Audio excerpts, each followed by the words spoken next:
कभी कभी देश का सुप्रीम कोर्ट ऐसे फैसले सुना देता है कि लगता है जैसे सुप्रीम कोर्ट से बड़ा देश का दुश्मन कोई नहीं है, और कभी कभी ऐसे फैसले सुना दिए जाते हैं कि लगता है सुप्रीम कोर्ट से बड़ा देश के नागरिकों का हितैषी कोई नहीं है।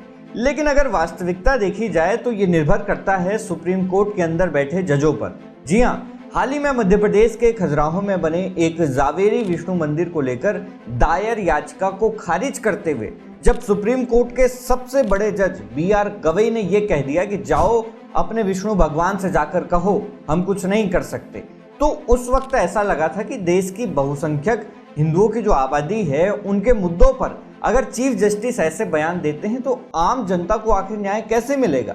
और उनके इस बयान के बाद कहीं ना कहीं देश के बहुसंख्यक हिंदुओं में सुप्रीम कोर्ट को लेकर एक निराशा का भाव पैदा होने लगा था।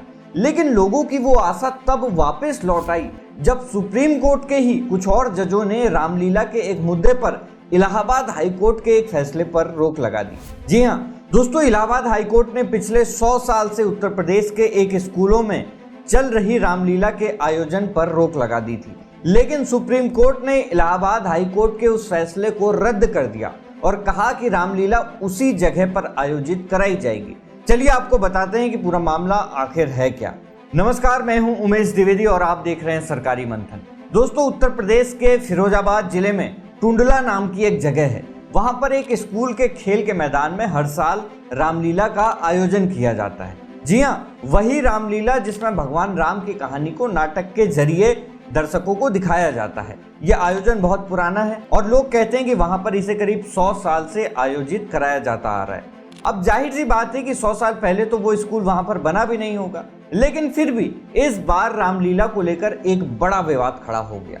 हुआ ये कि प्रदीप कुमार राणा नाम के एक शख्स ने इस रामलीला को रोकने के लिए इलाहाबाद हाई कोर्ट में एक जनहित याचिका दायर कर दी और कहा कि ये स्कूल के खेल के मैदान में रामलीला का आयोजन करने से बच्चों की पढ़ाई और खेलकूद पर असर पड़ रहा है। अब हाईकोर्ट ने भी महान बनने के चक्कर में 22 सितंबर को एक बड़ा फैसला सुना दिया और यह कह दिया कि स्कूल के मैदान में रामलीला का आयोजन करना साफ तौर पर गैर कानूनी है।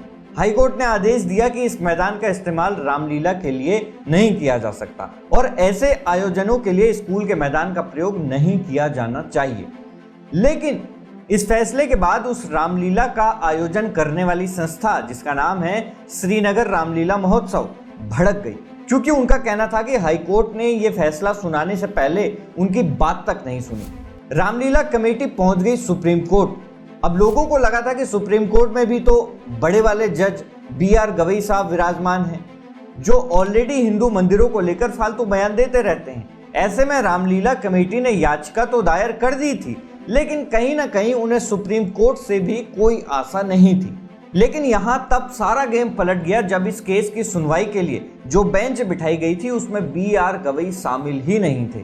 जी हां, इस सुनवाई में जज थे जस्टिस सूर्यकांत, जस्टिस उज्जवल भुइयां और जस्टिस NK सिंह। इन तीनों जजों की बेंच ने हाईकोर्ट के उस आदेश पर पहली बार में ही रोक लगा दी और साथ ही साथ प्रदीप कुमार राणा, जिसने जानबूझकर इस मुद्दे को उठाया था, उसे तो ऐसी ऐसी बातें सुनाई जिसके बाद प्रदीप राणा शायद ही कोई याचिका दायर करे। दोस्तों, सुप्रीम कोर्ट ने कहा कि चूंकि रामलीला का आयोजन उस मैदान पर पहले से शुरू हो चुका है, इसीलिए इसे बीच में रोकने का सवाल तो पैदा ही नहीं होता, इसीलिए इसे जारी रखने की इजाजत दी जाती है।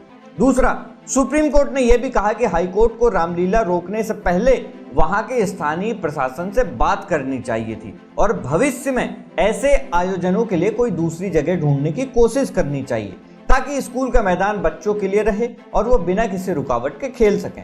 इसके बाद सुप्रीम कोर्ट ने उस शख्स यानी प्रदीप कुमार राणा की क्लास लगा दी और पूछा कि अगर ये रामलीला 100 साल से हो रही है तो अचानक तुमको क्या सपना आया याचिका दायर करने का, और तुमको इस रामलीला से दिक्कत क्या है? 10 दिन की रामलीला में तुम्हारे किस बच्चे का भविष्य बिगड़ा जा रहा है? इसके बाद भी सुप्रीम कोर्ट नहीं रुका। कोर्ट ने यह भी कहा कि तुम ना तो उस स्कूल के छात्र हो, न ही तुम्हारा कोई बच्चा वहां पढ़ता है और ना ही वो जमीन तुम्हारे बाप की है, तो फिर किस हक से तुमने ये याचिका दायर की? और प्रदीप कुमार राणा के पास इस डांट का कोई जवाब नहीं था। तो दोस्तों, इस पूरे मामले का नतीजा ये है कि सुप्रीम कोर्ट ने रामलीला को जारी रखने की इजाजत दे दी है, लेकिन साथ ही साथ कोर्ट ने बच्चों के हक की बात भी की है, जो कि बहुत जरूरी है। अब हाई कोर्ट को इस मामले में सभी पक्षों की बात सुनकर कोई स्थायी हल निकालना होगा। क्या आपको लगता है कि सुप्रीम कोर्ट का फैसला सही है? अपनी राय हमें कमेंट बॉक्स में जरूर बताएं। मैं हूं उमेश द्विवेदी और आप देख रहे थे सरकारी मंथन। नमस्कार।